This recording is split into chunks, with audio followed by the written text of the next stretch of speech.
Kom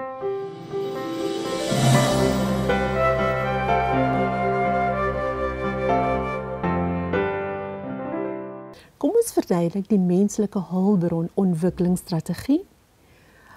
Nommer 1.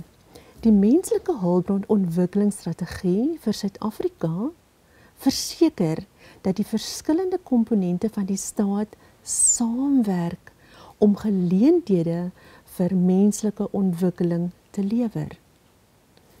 Tweede feit wat ons daar kan noem, die menslike ontwikkelingsstrategie vir Suid-Afrika is daarom te verseker dat toepaslike grondwetlike bepalings progressief verseker word. 'n Volgende feit wat ons daaromtrent kan noem is die implementering van die wet op vaardigheidsontwikkeling word deur die stigting en die werking van SETA's bereik. SETA's of die sektorale onderwys en opleidingsowerhede. Kom ons kyk na 'n tipiese vasleggingsvraag wat jy dalk in een van jou vraestelle kan verwag. Die vraag is as volg: verduidelik die verskil tussen die nasionale vaardigheidsontwikkelingsstrategie, dit is nou die NVOS, en menslike hulpbronne strategie. Kom ons kyk na die verskil tussen hierdie nasionale vaardigheidsontwikkeling en die menslike hulpbronne strategie. Punt nommer 1. Bevorder goeie gehalte opleiding in die werkplek om voortgesette ontwikkeling van vaardighede te verseker.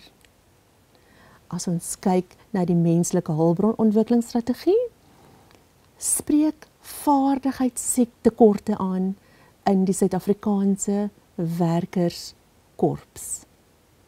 Ons kyk na 'n tweede feit onder nasionale vaardigheidsontwikkelingsstrategie. Maak voorsiening vir die deelname van die regering, georganiseerde besigheid en arbeid.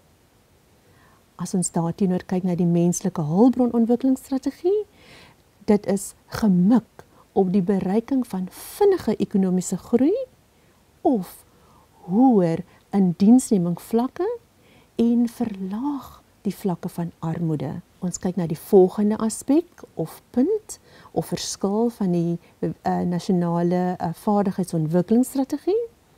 Dit verbeter maatskaplike ontwikkeling deur ekonomiese ontwikkeling en daarteenoor die menslike hulpbron ontwikkelingsstrategie. Dit weer bevorder maatskaplike ontwikkeling of maatskaplike geregtigheid en help om so armoede te verlig. Die volgende punt ten opsigte van die nasionale vaardigheidsontwikkelingsstrategie. Dit verbeter of verhoog toegang tot opleidingsprogramme. Menslike hulpbronstrategie. Dit verbeter die aanbod van vaardighede.